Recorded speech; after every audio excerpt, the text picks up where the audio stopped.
They are the natural resource for gas or whatever. And even if then, like, what happened during the pandemic? I can't remember statistically how high gas got. Yeah. Well, why wasn't gas higher then? Right. Because if the water's closed and shit stuck on the boat, then it's stuck on the boat. So it would be the same price then as it would be now. Were you asking why was gas down during lockdown? No. I'm saying why? How high was it? Oh man, I don't even remember now. In comparison to now, it wasn't high. It wasn't shit compared to what it was. $2 lower. Look, bro, I was $2 lower. It was $2.75 during the pandemic. Well, I was paying $2.75. I was buying plus gas. $2.75 during the pandemic, bro. I remember, and that was higher than it had been. You see what I'm saying? And I was like, all right, like it is what it is, bro. But this shit now. Bro. When did it hit $3.25, man? Bro, I'm buying premium, bro. I know. I'm buying premium, bro. And this shit is $6 bro. It's six. Yeah, you might as well get diesel. You might as well get diesel, same price, diesel. You know how many times I done wanted to go somewhere and calculated how much it's gonna cost me in gas, and how much that's gonna affect me for the week, and said, fuck it. Uber's adding a surcharge now. I heard about because gas. Because of gas. As an ex-Uber driver, that shit necessary as hell, bro. It is necessary as hell, bro. Because this shit is out of control, bro. It's another example of how this presidency ain't doing too hot. Yeah. At all, bro. And the media won't cover it, bro. Because they're on the extreme left, you know. And it's getting scary. It's getting really scary, bro. I was on YouTube the other day, and Donald Trump, he had an interview with, I don't know if y'all know who the Nelk Boys is, right? If you on YouTube and you on the podcast, you feel me, you know who the Nelk Boys is, but they got a big ass following, some white boys, they party like crazy. They do all of the wild shit. Right? Who they interview? Donald fucking Trump, bro. Look, check it out. Now check it out. They put it on recently. Yes, last week. Now check this out. Listen to me. They put it up, right? It was an hour and a half interview. Cool ass interview. Donald Trump talked all this shit like he was trumping a little bit. You feel me? Lying and shit. You know what I'm saying? Blowing, making things bigger and shit. But he was saying some real shit too, like he do. You feel me? The fucking video got 5.5 million views in 24 hours. I think gotta be a record. That's what I'm saying. It was a YouTube record, I think, bro. 5.5 million views in less than 24 hours, bro. And YouTube took that shit down, bro. And people laugh and think that this guy can't make a social media company. He's got quite the following. YouTube took that shit down, bro. But that's the world we live in. Why? Because they're far left. Techocracy. Anything that's pro-Trump, especially something that's that influential, is always gonna get taken down, bro. Yep, because just said it. Anybody that is that influential that they can't just have full control over, they gotta knock them all the way out. Platform. You feel me? That's Donald Trump, that's Joe Rogan, that's Kanye West, that's everybody that decided to get wild on YouTube, bro. And not even wild, just really be honest, just say the truth. Right. You can't be here no more. Which tell you, if you remember during the presidency or whatever, at the end of Donald Trump's presidency, he got knocked off of Twitter. You feel me? I don't know if y'all remember, he got knocked off of Twitter, bro. Yes, he did. And that showed me right there, Donald Trump wasn't the president. No. If you can get Donald Trump off of Twitter, whoever controls Twitter, that's the president. You see what I'm saying? Big tech companies, bro, that's the president, bro. Big pharmaceutical companies, bro, that's the president, bro. That's who own the Federal Reserve. That's who own the money in this country. That's who the owners of the country. Next question. Got, bro. Okay, next question. Who? Next question then. Who runs the companies? Well, big tech, China. I mean, I ain't say that. The majority. The majority. Off this motherfucker. But they all tend to be liberals and Democrats. Yeah. Silicon Valley.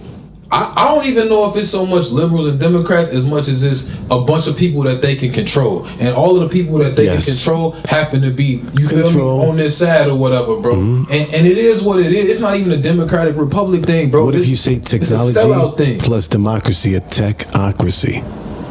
They're the ones running it. Regardless of who running it, bro. Put your tinfoil on with me tonight, baby. Come on. Regardless of who running it, bro. I'm fully aware that the country not ran by the government. You feel me? If you look at Mexico and you can see how the cartel run, bro. Everybody knows that the cartel got more money, more power than the Mexican government or whatever, right? America ain't no different, bro. It's just our cartel is big pharmaceutical companies. Our cartel is big tech companies or whatever, bro. And I think that's the wildest shit in the world. I think they just use the government as a fall guy, bro. Yeah. You see what I'm saying, bro? And I think all of this COVID shit was the big pharmaceutical companies doing what they want to do, and all of this censoring the internet shit is the big tech companies doing what they want to do. You see what I'm saying, bro? That's the new world that we live in, bro. It's like metaverse communism. And they got us lined up already, bro. And as long as you keep it digital, bro, you control. You feel me? Right. No, I feel that, bro. That's what it is, bro. I think it's oddly connected. Even with me thinking like, why are we assisting anybody?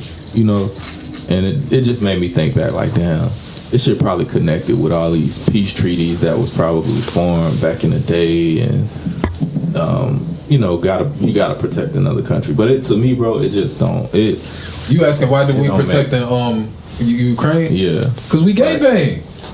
But that's what I'm saying. They with the shit. They squad, bro. What you mean? We gay bang. We NATO, nigga. They're already supplying both sides of the war. That's what we do. That's what we do. That's what we do. That's what we do. To everybody out there, if you didn't know. Paying for it. That's what we do. So middle class. The middle class is paying for it. All of this stimulus, all this shit. Yeah. We pay, gas is up. Yeah. You probably go to the grocery store, spend before $200. You probably got like 15 bags. Right now, you spend $200. You probably walk out of that bitch with 3 bags. Like everything is just up now, bro. But we paying for everything these motherfuckers do over the course of time, bro. And it's kind of like when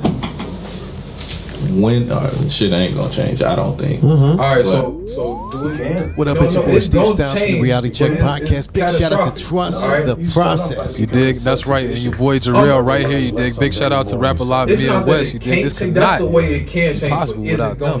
We have a balling here today, right, Steve? That's right, here live in Chicago every day for your ears only. And that's what it is, Reality Check Podcast. Let's get back to it. You know, people won't tax. It's gonna change. It can. It's catastrophic. No, you start off by becoming self-sufficient and start relying less on them and more on yourself. It's not that it can't change. That's the way it can change. But is it gonna change, bro? It is gonna change. It's just a matter of, is it gonna change in some type of civil war? Would the country just go at it? You feel me? And it's gonna be, you know, people who want taxes versus people who don't want taxes or whatever, bro. And it's gonna go that way, or it's gonna go, we gotta go to war with somebody else to get these prices down. We gotta hop into World War III to get these prices down, because that's how it happened in the past. That's how we got into World War II. That's how we got into World War I. So, you know what I'm saying? My shit left field though. Oh, what's up? So, I wanna do, and I'm speaking this shit out now. But at some point in my life, I wanna do a short film and a book. And I wanna, in this short film, economics and all of that shit, I don't want it. Money is not gonna be a thing. And it's a real life thing I wanna incorporate when I get in position. And basically, like, in my small community, I'm gonna start within my community, and I'm gonna have a whole bunch of friends. You from Chicago, or you know, from different areas, but in my community where I'm from. And kind of do this thing to where we help people rebuild their credit. Oh, okay. That's good. And that's just on a lower scale of things, but on the grand scheme of things, what I want to do basically is, like I said, get rid of money, right? So we're gonna breed things, and that's a bad word, but we're gonna breed things in the community that you need to sustain, right? Like a garden. In terms of, like you carpenters, doctors, electricians, all these things like this, right? We're gonna breed these things. In this community, you don't need money to survive. You just need to be a working citizen to contribute to the community, right? So people are gonna say, like, oh, well, how many, what's the cap? Like, oh, you can get a house with, say, we're gonna have a limit. Like, you got 5 children. You can have 5 children. You can have 2 cars. You can have 3 cars. There is a cap to be able to survive because we're a small community. Okay. But I feel like, bro, our number one problem is because everything is created around money and capitalism, bro. So we got hate. And even if you think about these people that are, I don't know, let's just say the Rothschilds, not everybody in your family rich, bro. So the fact that you create these systematic things that fuck up still got a heart. On the board level of your family. That shit be sick to me when I think about like how deep that shit can go. Yeah, it's nasty. The world, bro. That's the world. You also have people that's connected to you that maybe it ain't even your direct family. You got a married in cousin or whatever you don't see or whatever because you on this level. You still got a heart. You still got a heart. You still got a heart, bro. I feel like people can if they dig deep enough. I'm glad there's people like you in the world. I'm glad there's people like you in the world, bro, because it's not a whole lot. Because I'll tell you, there's people like me too. And straight up, my nigga, like, I ain't gonna say I'm about to step on somebody, but to get that big money, my nigga, like, it's some motherfuckers that gotta get stepped on. You know what I'm saying, bro? And that's the reality of how money work. You feel me? And it'll be nice to have a community where you don't need money, bro. But shit, what's the motivation, man? The motivation is love and to be happy, bro. It ain't to be honest, like, how dead do you feel that we gotta sum shit up to money all the time? We can't credit shit to loving and caring about people. Like, even if you do for somebody, it's gonna come back to we need church. We need church, bro. I'm different when it comes to that. I am too. I don't believe in church, bro. Why not? Like, I want to hit it. Why not? Okay, so it's like this, dog. I don't want to live my entire life trying to figure out something that people that were smarter than me and dedicated way more time than me have tried to figure out and never got it right. Right? Cool. If you do that, I appreciate that. That's you. I don't step on nobody's feet because of what they believe in, right? But at the end of the day, if I'm wrong for simply just flat out loving people and wanting to take care of people in my circle and my little world, if I'm wrong for that, then I ain't want to be a part of that anyway, because you don't appreciate me just genuinely being a loving person. I don't want to go and sit, bro, do you think it's okay to pay for somebody preaching God's name? Because you paying tithes. Yeah. Is it okay to preach, to pay for what is supposed to be given? I'm glad you asked that question, bro. I'm glad you asked that question. What's within? I'm glad you asked that question. What's within? Bro, I'm sorry I got No, nah, man, go as far as you need. You right, bro. You right, bro. And maybe it's some falsehood going on with the preaching, bro. As far as the pay go, it's necessary, bro. It's necessary, bro. Like, at the end of the day, this motherfucker got bills. The church got bills too, bro. And you gotta pay to put people in here, bro. And he could be somewhere else at somebody else. I'm talking about the preacher. He could be somewhere else at somebody else's church doing something else. But he spent this time here.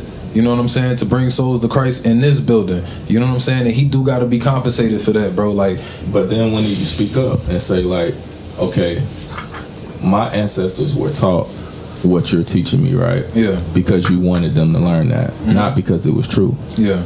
So then, where do you pivot and kind of, if you learn in school, I hear what you're saying, that Jack shot Fred your whole life, you ain't gonna never look at that and say like, damn, did Jack shoot Fred for real? Why did Jack shoot Fred? Like, I feel it's fucked up to never like analyze. No, and then the biggest thing in our life, you don't want to analyze that. No, you supposed to analyze that. Hold on, time out, bro. I don't want you to get it misconstrued. Nah, never. Check it out. I'm not gonna speak for everybody, but religion isn't something that you can't question, bro. Yeah. You feel me? You supposed to analyze shit. You supposed to question shit. Everything don't make sense, bro. It's not really about what the story is, bro. It's more or less about you having a relationship with God, whatever that is to you. You might say all of them stories in the Bible, I don't believe in none of that shit. You feel me? But as long as you understand that you need to have some type of relationship with God, bro, that's the whole message, bro. Now, as far as the Bible stories and all of that, bro, all of that is really just meant to teach you lessons. You know what I'm saying? And it is supposed to be questioned. You feel me? It is supposed to be interpreted different ways through different people, bro. And that's where, you feel me, you get everybody's interpretation and you go ahead and build your own interpretation off your own experience or whatever, bro. Like, I hear what you saying, bro. I do think church is super important though, bro, because church puts you in the environment. You feel me? And just being in the environment full of people who want to be part of something positive, bro, that'll change you in enough. You feel me? Go ahead, bro. I think I agree with what you're saying, but I think I think it's the spirit. I think like this, right? What you said, I'm finna piggyback off of that to make my point. You said it's the environment. Yeah. Because it makes you feel a certain way. It puts you in a environment mean a lot. Not even a certain light. Just around a bunch of people who want to be here and want to see positivity in your life. They want to see you smile. They want to see your family doing good. You feel me? Sure. There's not a whole lot of places in this world that you can go where you got that type of environment and that type of energy around you. Period. Yeah. That type of positive energy. Period, bro. Because I feel like that's motivated by fear. And everything, we can put it like this, bro. Right now, this is big. This is important to us. This is putting us around one another. Yeah. And we gonna leave with some different type of motivation.